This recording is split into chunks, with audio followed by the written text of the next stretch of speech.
تو گویا جنت ہر نعمت کی ایک بنیاد ہے اور ہر نیکی کا بدلہ جنت ہے، لیکن روزے کے متعلق رب نے فرمایا کہ اس کی جزا میں خود ہوں۔ بعض کہتے ہیں کہ جزا میں دوں گا، بدلہ میں دوں گا۔ عارفین ترجمہ کرتے ہیں کہ خدا فرماتا ہے اس کا بدلہ میں خود ہوں، جس نے میرے لیے روزہ رکھا۔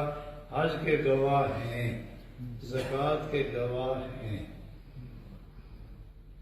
تہجد کے بھی گواہ ہیں، تلاوت کے بھی گواہ ہیں، ہر نیکی کا گواہ موجود ہے۔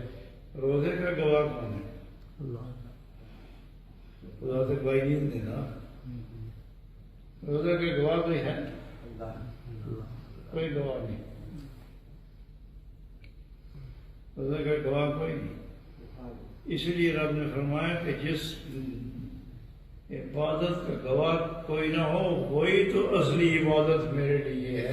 سبحان اللہ، سبحان اللہ۔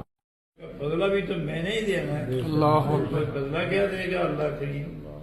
جنت۔ عارفین فرماتے ہیں کہ جب ہر نیکی کا بدلہ جنت ہے تو روزے کا بدلہ دیدار خدا ہے۔ سبحان اللہ، الہی دیدار خدا۔